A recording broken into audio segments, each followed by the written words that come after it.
What's going on, y'all? Vinny Cuz here. And today I ran across this article yesterday, and I'm pretty sure other people have already kind of done videos on it. It was on Market Watch. It was about a driver out of Chicago who dropped $180,000 to become an Uber Black driver in Chicago. Now, he started out with one vehicle. He saw he was making some money, and then he bought a second vehicle and put another driver on. Nothing wrong with that, because I'm sure in his game plan somewhere, he was planning on picking up private clients. I mean, he went and got the commercial insurance, and I'm sure he went and got his licensing through the city. But according to the article, he was moving along pretty good. And then all of a sudden he woke up and he was deactivated off the Uber app completely. And I'll link the article down below. You can check it out. But this is like I always kind of say, that at any given moment, you can be done on the apps for no reason. They don't have to give you a reason. Now, according to the article, the young man went to the hub, did everything he could, and he was told multiple times that there was nothing he could do. His account was completely deactivated. It wasn't until Market Watch got involved that they were able to get him reactivated. But by this time, he had to sell the second car. The second driver had already found another job. So he's basically starting from scratch. Now, I'll never begrudge anybody who wants to, do better for themselves. Hell, that's what we're all trying to do, is to do better for ourselves.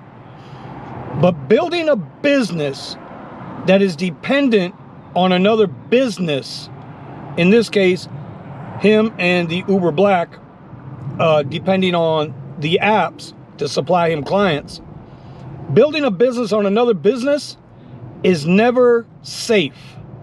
Not that any business is ever safe, but when your business represents you, you book your own clients. We're gonna take this. So I guess I'll be back in a few.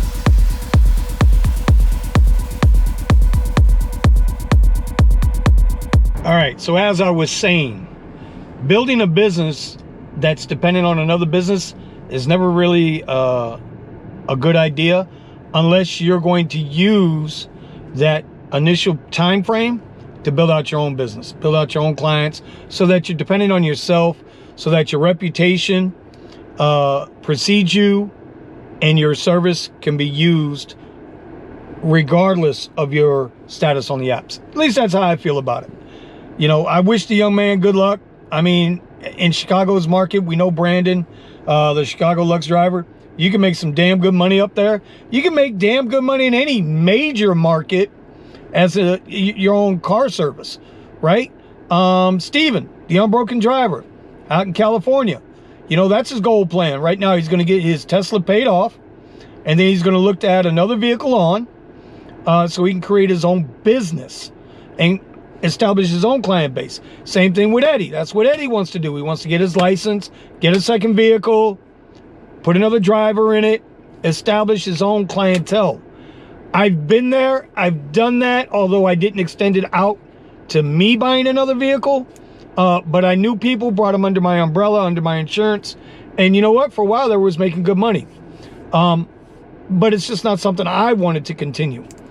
I've had businesses before that were inside of their businesses, and we complemented each other. But the one place, the one building was sold. New owners. New owners had a different game plan. Didn't have plans for Vinny, so Vinny had to sell that business. Now, still made a profit, but that's not the point. So y'all see what I'm driving at. All right. Anyway, what else is going on in the world? Last week for me driving, not that great. I was a little under, I think I was at 27 hours for both apps. My longest online time was 27 hours. So I'm going to go with 27. Wasn't a lot of rides for me because I just wasn't taking the garbage. Like, my return on my investment has to meet a certain criteria. That's it. It's the end of discussion. I'm not giving out cheap rides. I'm not here to just make the apps money. I need to make money too. And I would rather sit and read or watch YouTube or study the market or something like that instead of doing a job that costs me money to do. Ain't gonna happen. Now, there was one ride in particular that stood out. I'll put it up here, but you're not gonna be able to see it. I was sitting on Uber. I had an $8 surge attached. And when the request came over, it didn't show the surge, it didn't show upfront pricing, didn't show anything. All it showed was pickup destination and a 1.5 multiplier. Now, I don't know if I've got the screenshot of the I believe I have the screenshot. I'll post it here. Anyway, so when I picked them up, it said the trip was going 7.5 miles, so we'll call it 8 miles. It was an XL, so 8 times 2, $16, plus the 8 would have put me at what, $24 for the ride. The ride actually paid 25 and change.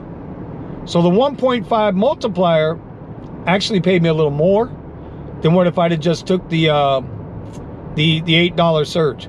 I don't know. It worked out in my favor. I'm not going to question it. Uber's been sending me rides that make sense. Lyft, it's 50-50 right now with Lyft. I don't know what to say about Lyft. So I did just over $900 last week on the apps, and you can see it here. And so not bad, not great, right? I've been running 1,200-1,300. What I have been doing is staying away from the craziness that is spring break. Like, I've barely been anywhere around spring break. One of my main things is if the crowd goes left, I'm going right. You know why? Sometimes, the juice ain't worth the squeeze, man. Y'all hear me say that before. Sometimes I would rather take the less stressed ride. That's the key. I don't want to be tied up in traffic.